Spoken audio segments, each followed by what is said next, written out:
Hi, my name's Debra Effeney. I'm Special Counsel at Michael Lynch Family Lawyers. Hello, my name is Bridget Donaldson. I'm an associate with Michael Lynch Family Lawyers. Today, Bridget and I are going to talk about debts in the asset pool. Now, the asset pool is the pool of assets in family law matters that is divided between parties when they separate. And the asset pool includes your typical house, superannuation, shares and other assets such as motor vehicles, but it also includes debts.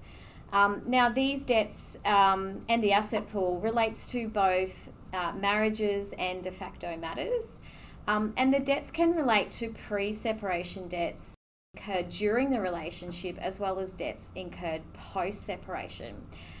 The type of debts that we're talking about, or liabilities, are things like HECS debts, credit card debts, business liabilities, ATO debts, legal fees, personal loans. There's all different types of debts which may be included in the asset pool. Sometimes they're not, and we'll get to how some debts are excluded or can be excluded. Bridget's now going to talk a little bit about HECS debts. It's becoming more common for separated parties to have a liability arising from the completion of their tertiary studies. This is otherwise known as a HECS debt. A common question that we're asked is, are HECS debts relevant to a family law property settlement, and whether they should be included in the property pool or whether they should be excluded? The short answer is that generally yes, HECS debts should come into the property pool as a liability. Now, a lot of people may think, why is that fair? Why should they be coming into the property pool when it wasn't my debt? I wasn't the person who undertook that study. The court has taken different views on whether a HECS debt is classed as a debt that should be included in the property pool as a debt of the relationship or marriage, or whether it should be a personal liability that should be excluded from the property pool. In determining whether that HECS debt should be included or it should be excluded from the pool, the court considers several different factors. For example, they look at whether the parties jointly agreed to the study that resulted in the HECS debt. They also look at whether the parties have jointly benefited from the qualification that gave rise to the debt. So, for example, the main aspect that the court looks at is whether that debt has benefited the party through, for example, generating a higher income from the person who's undertaken that study. Credit card debt is another type of debt that comes up very often in family law matters. Most typically post-separation credit card debt, where the other party will be disputing that credit card debt be included in the asset pool. And that's typically because the other party may spend money on their credit card for things that the other party doesn't consider should be included in the asset pool. Such debt might be for cosmetic surgeries, could be for gambling, could be for those types of expenses which the court typically may exclude from the asset pool. Other types of expenses on your credit card, such as general living expenses, supporting yourself, perhaps, and the children as well on the credit card, are typically expenses that will be included in the asset pool. There are some type of credit card expenses as well, such as holidays or spending money on a new partner. Again, if it's for reasonable living expenses and going on a holiday that's not exorbitant and reasonable, the court's not going to exclude that type of credit card debt from the asset pool. So again, much like a HECS, it comes down to what type of expense was on the credit card. We also need to look at when was the expense incurred. Was it during the relationship? Was it post-separation? Or was it an expense even that goes right back to pre-cohabitation?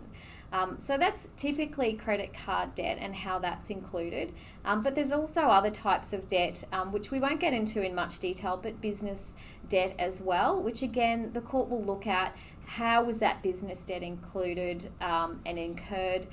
Was it incurred during the relationship, post-separation, etc.? I also wanted to say that in terms of the debt, it's not just at the time of separation that the court will look at the debt. So it can be debt post-separation as well.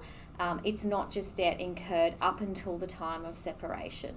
But there's a lot of ways the court as well, or that you as the party who is involved in the matter, can reduce the credit card debt or reduce the risk, such as if you've got a partner who is a secondary card holder on the credit card, it might be a good idea to reduce the limitation or the limit on the credit card, or alternatively cut off the other party from the credit card entirely. Another common question that we're asked is what happens if your former partner goes into debt without your knowledge? So certainly things can become more complicated when your partner takes out a debt without your knowledge. So for example, this could be a personal loan, it could be a gambling debt or something along those lines. You could argue that your ex-partner should be responsible for that debt because you had no knowledge or no benefit from it. Again, though, the court will consider certain key elements in determining how that debt should be treated. This includes whether one party knew about the debt, whether you both knew about the debt, and how did the debt benefit the parties in general, or whether it just benefited one party. In terms of trying to argue that it should be excluded from the pool, those types of arguments must be carefully considered, especially when you're saying that you don't have knowledge of the debt, and you need to consider what sort of evidence you would need to provide to support your position that you had no knowledge of the debt. Often time does pass between when you and your partner separate and when you come to doing a property settlement. During that time, one or both of you may have incurred debts that you don't have knowledge of. And it is not uncommon for separated parties to not be aware of the financial position of the other party, especially if it has been some time since separation. Often what can help with that is the disclosure process. So disclosure is something that is often done at the very start of your property settlement matter. It's where both parties exchange documents with respect to their financial positions. So these documents can include bank statements, credit card statements, tax returns, superannuation statements.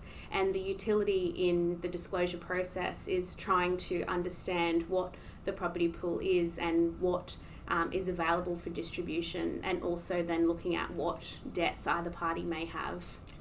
One of the other things with the debt is it doesn't matter whose name the debt is in. So it doesn't just have to be a joint debt, it can also be individual debt that the other party has incurred without your knowledge that is included in the asset pool. That's why that disclosure process is so important, to find out what that debt is that the other party may have that you don't know about, particularly in circumstances where you may be separated for a period of time and have no knowledge of what debt the other party may have incurred.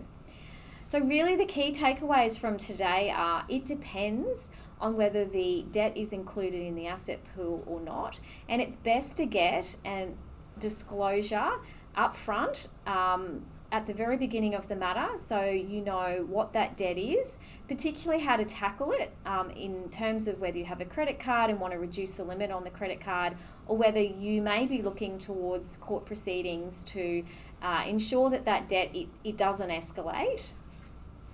That's right. I think it certainly the answer is it depends. It really depends on your individual circumstances and the facts of your case.